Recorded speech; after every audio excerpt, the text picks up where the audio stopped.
È stato proclamato eletto alla carica di Presidente della Giunta regionale e consigliere regionale del Veneto. Presidente, quali sono i tempi allora in cui presenterà la Giunta? Oramai siamo alle battute finali, qualcuno dice che è già tutto deciso.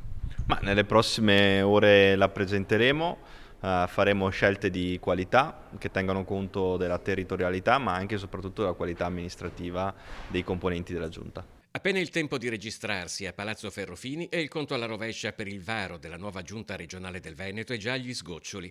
Nonostante il successo alle urne, però, in questa legislatura la Lega deve fare i conti con la crescita di Fratelli d'Italia, che si aspetta un peso maggiore anche in Giunta. Penso che il Presidente Stefani abbia già pronto tutto. E siete soddisfatti di come ha deciso? Noi siamo soddisfatti nel momento in cui riusciamo a dare le risposte ai cittadini, quindi le persone che sono lì attive per lavorare a servizio dei veneti, per noi sono le cose che ci danno più soddisfazione.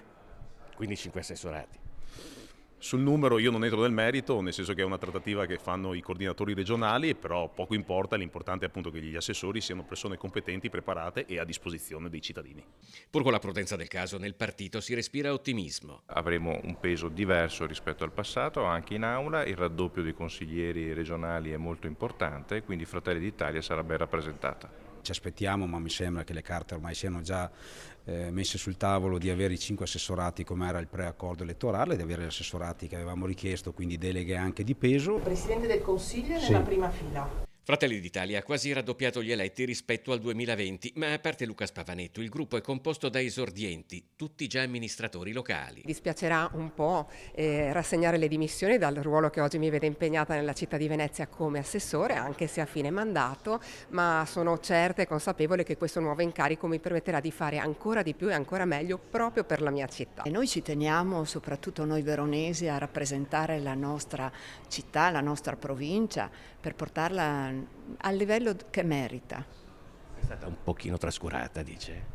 Un pochino sì, ma c'è sempre tempo per migliorare. Sempre nell'area della maggioranza, dopo 10 anni torna in consiglio l'UDC. Daremo il nostro contributo, difficilmente credo in giunta, ma attraverso l'impegno delle commissioni, attraverso la concretezza di chi ha amministrato nel territorio. Alessio Morosini era stato consigliere regionale tra il 95 e il 2000, torna con la bandiera di Liga Veneta Repubblica e le idee chiare. A partire dall'autonomia differenziata e comunque per alzare l'asticella nelle trattative con lo Stato, mettendo sul campo altre idee di cui vi darò notizia più avanti, perché questo è anche il segreto di chi lavora nella politica.